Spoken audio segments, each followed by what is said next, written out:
Dear students, today we are going to talking about tools or techniques of management accounting.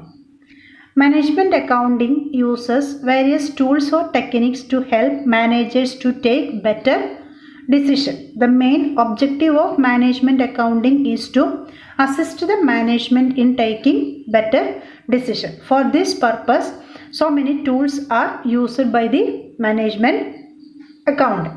All the tools or techniques may be classified into 5. They are descriptive tool, analytical tool, diagnostic tool, predictive tool and prescriptive tools. First one, descriptive tool. Descriptive tool provide insight into past and answer what has happened or what is happening in the business. Descriptive tools helps to provide the answer for what is happening in the business. The important descriptive tools includes management reporting, historical cost accounting, auditing. First one is management reporting. Management accountant is preparing the report on the basis of content of financial statement, that is profit and loss account and balance sheet, and submit the same before the top management. എന്താണ് financial statement വെച്ചുകൊണ്ട് report prepare ചെയ്യുകയും ആ prepare ചെയ്ത report higher authorities or top മാനേജ്മെൻറ്റിന് submit ചെയ്യുകയും ചെയ്യുക എന്നുള്ളതാണ് first tool എന്ന് പറയുന്ന management reporting. The second one, historical cost accounting. The historical cost accounting provides past data to the management relating to cost of each job, process, department, so that comparison may be made with the standard cost. Such comparison may be helpful to the management for cost control and for future planning. In the case of historical cost accounting, the management accountant provide past data relating to cost of each job, process, department, etc. so that the top management can make comparison with the standard cost. The third one, auditing. The task of auditing is to find out the errors and deception as well as to check and verify the property and liability. The main objective of auditing is to ensure the genuineness of transaction recorded in the books of accounts. Thus, auditing involves financial audit, cost audit, management audit, tax audit and internal audit. അപ്പോൾ audit എന്നുള്ളത് വേറൊരു ടൂളാണ്. എറേഴ്സൊക്കെ detect ചെയ്യാൻ വേണ്ടിയിട്ട് books of എൻട്രീസിൽ ട്രാൻസാക്ഷനൊക്കെ അതിൻ്റെ correctness ഒക്കെ ensure ചെയ്യാൻ വേണ്ടി ഉപയോഗിക്കുന്ന ഒരു ടൂളാണ് ഓഡിറ്റിംഗ് എന്ന് പറയുന്നത്. These are the 3 descriptive tool. Descriptive tool എന്തിനാണ് ഉപയോഗിക്കുന്നത്? നമ്മുടെ ബിസിനസ്സിൽ എന്താണ് സംഭവിക്കുന്നത് അത് അനാലിസിസ്, അത് കണ്ടെത്താൻ വേണ്ടി, ആ ഒരു ആൻസറിന് കൊടുക്കാൻ വേണ്ടി ഉപയോഗിക്കുന്ന ടൂളാണ് descriptive tool. The second one, analytical tool. Analytical tools are used to analyze the business activities and measure the performance of the business.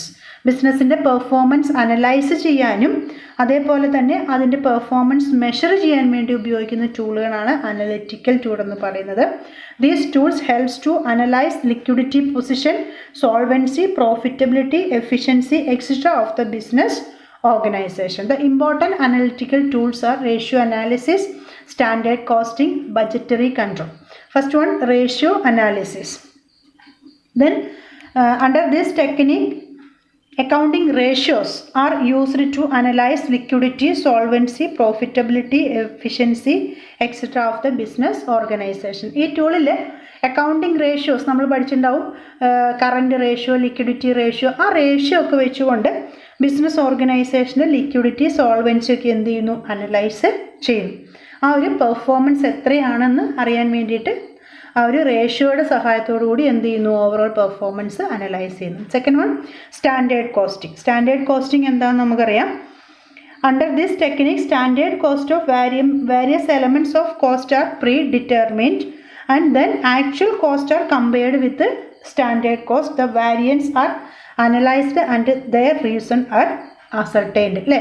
ഒരു പ്രീ ഡിറ്റർമിൻഡ് ആയിട്ടുള്ള ഒരു സ്റ്റാൻഡേർഡ് കോസ്റ്റ് ഫിക്സ് ചെയ്യുന്നു, ആക്ച്വലായിട്ട് കമ്പയർ ചെയ്യുന്നു, ഡീവിയേഷൻ എന്ത് ചെയ്യുന്നു, അനലൈസ് നടത്തുന്നു, അത് overcome ചെയ്യാനുള്ള സ്റ്റെപ്സ് എടുക്കുന്നു. അതിനാണ് നമ്മൾ സ്റ്റാൻഡേർഡ് കോസ്റ്റിംഗ് എന്ന് പറയുന്നത്. ദെൻ അപ്പോൾ ആ ഒരു സ്റ്റാൻഡേർഡ് കോസ്റ്റിങ്ങിലൂടെ എന്താണ് ആ ഡീവിയേഷൻ എത്രയാണെന്ന് നമുക്ക് എന്ത് ചെയ്യാൻ സാധിക്കും, മനസ്സിലാക്കാൻ സാധിക്കും, പെർഫോമൻസ് മനസ്സിലാക്കാൻ സാധിക്കും. Then budgetary control. It is a technique which uses budget as a tool for planning and control. The actual performance is recorded and compared with the budgetary data. ഇവിടെയും നമ്മൾ എന്ത് ചെയ്യുന്നു, ആക്ച്വൽ പെർഫോമൻസ് അല്ലെങ്കിൽ actual data ബജറ്റുമായിട്ട് നമ്മൾ എന്ത് ചെയ്യുന്നു, compare ചെയ്യുന്നു. Then these are the 3 analytical tools. Then the third one is diagnostic tool. Diagnostic tool are used to discover or determine why something has happened in the business organization. എന്താണ് business ഓർഗനൈസേഷനിൽ ഒരു particular കാര്യം സംഭവിക്കാൻ കാരണം, അതായത് ഇപ്പോൾ actual cost standard കോസ്റ്റിനേക്കാൾ കൂടാൻ കാരണം എന്താണ്, അതിനൊരു ആൻസർ കണ്ടുപിടിക്കാൻ വേണ്ടി, എന്തുകൊണ്ടാണ് അത് സംഭവിച്ചതെന്ന് കണ്ടുപിടിക്കാൻ വേണ്ടി നമ്മൾ ഉപയോഗിക്കുന്ന ടൂളുകളാണ് ഡയഗ്നോസ്റ്റിക് ടൂൾ എന്ന് പറയുന്നത്. That means diagnostic tool gives answer to how did it happen, എന്തുകൊണ്ടാണ് സംഭവിച്ചത് എന്നുള്ളതിന് ആൻസർ കൊടുക്കാൻ ഏത് സഹായിക്കുന്നു, ഈ പറയുന്ന ഡയഗ്നോസ്റ്റിക് ടൂൾ സഹായിക്കുന്നു. Mainly there are 2 types of diagnostic tool. They are fund flow analysis and cash flow analysis. First one, fund flow analysis. The management accountant uses this technique in order to analyze the changes in the financial position of a business enterprise between 2 dates. It tells where from the funds are coming in the business and how these are being used in the business. എന്താണ് fund flow analysis? നമുക്കറിയാം എവിടെ നിന്നൊക്കെയാണ് നമ്മുടെ ബിസിനസ്സിലേക്ക് fund വരുന്നത്, നമ്മൾ ഏതിനൊക്കെയാണ് fund use ചെയ്യുന്നത്, അത് analyse ചെയ്തുകൊണ്ട് ആ ഒരു ഫിനാൻഷ്യൽ പൊസിഷനിൽ ഉണ്ടാകുന്ന ചേഞ്ച് മനസ്സിലാക്കാൻ വേണ്ടി ഉപയോഗിക്കുന്ന ടെക്നിക്കാണ് ഫണ്ട് ഫ്ലോ അനാലിസിസ് എന്ന് പറയുന്നത്. Second one, cash flow analysis.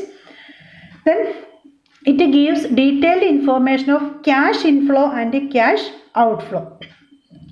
Cash flow statement is an important tool of cash control because it summarizes sources of cash inflow and uses of cash outflow of a firm during a particular period of time. അല്ലേ, ഒരു particular period of ടൈമിൽ നമ്മുടെ business ഓർഗനൈസേഷനിലേക്ക് എത്രയാണ് cash inflow ഉള്ളത്, എത്രയാണ് cash outflow ഉള്ളതെന്ന് നമുക്ക് കണ്ടുപിടിച്ചുകൊണ്ട് എന്തെങ്കിലും ക്യാഷ് പൊസിഷനിൽ എന്തെങ്കിലും ചേഞ്ച് വന്നിട്ടുണ്ടെങ്കിൽ അത് അനലൈസ് ചെയ്യാൻ, അത് മനസ്സിലാക്കാൻ ഉപയോഗിക്കുന്ന ടൂളാണ് ക്യാഷ് ഫ്ലോ അനാലിസിസ് എന്ന് പറയുന്നത്. Then it is very important tool for analysing the liquidity of the business organisation. And the fourth one is predictive tool. These tools is used to predict the future. The main objective or one of the important objective of management accounting is to predict the future. These tools are used to predict the future.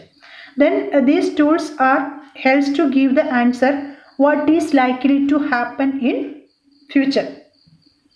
ഭാവിയിൽ എന്താണ് സംഭവിക്കുന്നത് അല്ലെങ്കിൽ സംഭവിക്കാൻ പോകുന്നത് എന്നതിന് answer കൊടുക്കാൻ സഹായിക്കുന്ന certain ടൂളുകളാണ് predictive tool എന്ന് പറയുന്നത്. First one, management information system. This is A system that collects, stores and process data and provide information to managers for planning, controlling and decision making.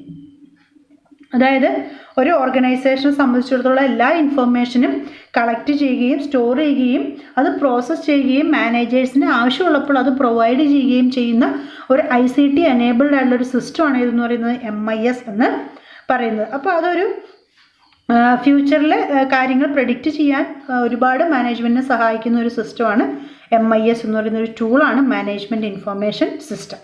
Then second one, key performance indicator. Then key performance indicator is a value that indicate how effectively a company is performing.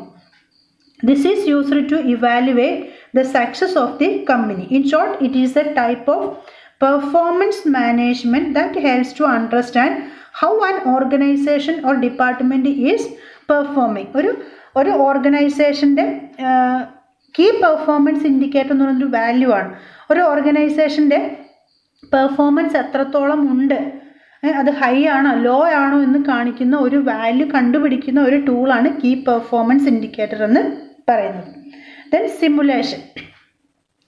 Simulation is a quantitative technique developed for studying alternative course of action by building a model of that system and then conducting a series of repeated trial and error experiments to forecast the behavior of the system over a period of time.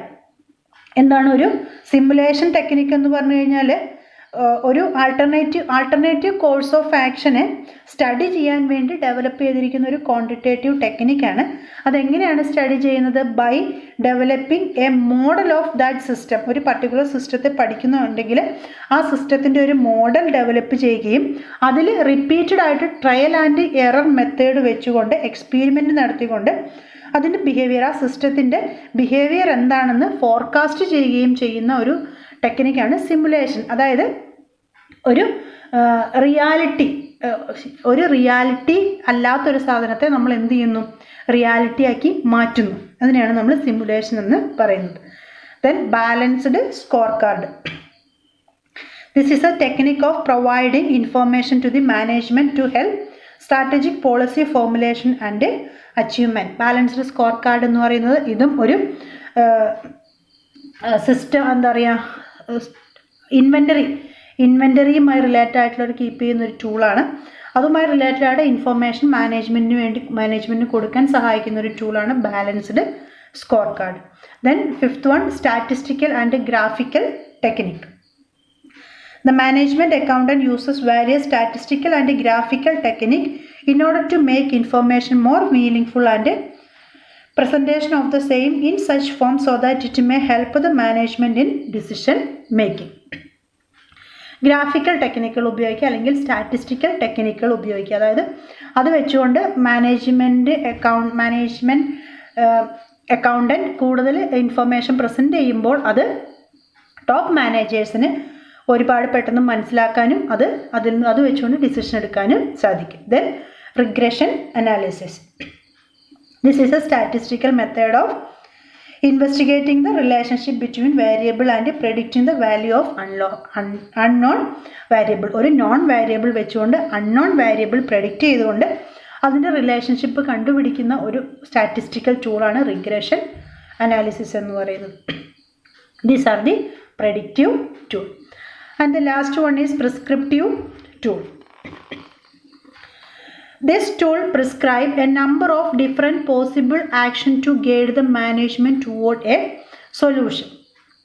അതായത് ഒരു സൊല്യൂഷനിലേക്ക് മാനേജ്മെൻറ്റിനെ എത്തിക്കാൻ വേണ്ടിയിട്ട് possible ആയിട്ടുള്ള എല്ലാ ആക്ഷനും analyse ചെയ്തുകൊണ്ട് അല്ലെങ്കിൽ എല്ലാ പോസിബിൾ ആയിട്ടുള്ള ആക്ഷനെയും പ്രിസ്ക്രൈബ് ചെയ്യാൻ സഹായിക്കുന്ന ഒരു ടൂളാണ് എന്ന് പറയുന്നത് പ്രിസ്ക്രിപ്റ്റീവ് ടൂൾ എന്ന് പറയുന്നത്. That means these are all about providing advices or solutions. പലതരത്തിലുള്ള അഡ്വൈസസും ഒരു പ്രോബ്ലം സോൾവ് ചെയ്യാൻ പലതരത്തിലുള്ള അഡ്വൈസസ് അല്ലെങ്കിൽ ആൾട്ടർനേറ്റീവ് ആക്ഷൻസ് പ്രിസ്ക്രൈബ് ചെയ്യുന്ന സഹായിക്കുന്ന ടൂളാണ് പ്രിസ്ക്രിപ്റ്റീവ് ടൂൾ എന്ന് പറയുന്നത്. ഏതൊക്കെയാണെന്ന് നോക്കാം. First one, financial planning. Financial planning is the act of deciding in advance about the financial activity necessary for the concern to achieve its primary objective. It includes determining both the long-term and short-term financial objective of the enterprise, formulating financial policies and developing the financial procedure to achieve the objective. അതായത് financial activity അല്ലെങ്കിൽ financial ആയിട്ടുള്ള നമ്മുടെ ഓർഗനൈസേഷൻ്റെ ആ ഒരു strength ensure ചെയ്യണമെങ്കിൽ എന്തൊക്കെ ചെയ്യണമെന്ന് മുൻകൂട്ടി നമ്മളെ ഡിസൈഡ് ചെയ്യാൻ സഹായിക്കുന്ന ഒരു ടൂളാണ് ഫിനാൻഷ്യൽ പ്ലാനിങ് എന്ന് പറയുന്നത്.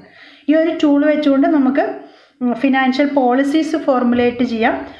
ആ ഒരു നമ്മൾ ഫോർമുലേറ്റ് ചെയ്ത ആ ഒരു പ്ലാൻസ് ഇംപ്ലിമെൻറ്റ് ചെയ്യാൻ എന്തൊക്കെ പ്രൊസീജിയർ വേണമെന്ന് എന്ത് ചെയ്യാം, ഡെവലപ്പ് ചെയ്യാം. അതിനെയാണ് നമ്മൾ ഫിനാൻഷ്യൽ പ്ലാനിങ് എന്ന് പറയുന്നത്. ഒന്നുമില്ല, നമ്മുടെ ബിസിനസ്സിൻ്റെ ഫിനാൻഷ്യലുള്ള കാര്യങ്ങൾ മുൻകൂട്ടി എന്ത് ചെയ്യുന്നു, പ്ലാൻ ചെയ്യും. Then revaluation accounting.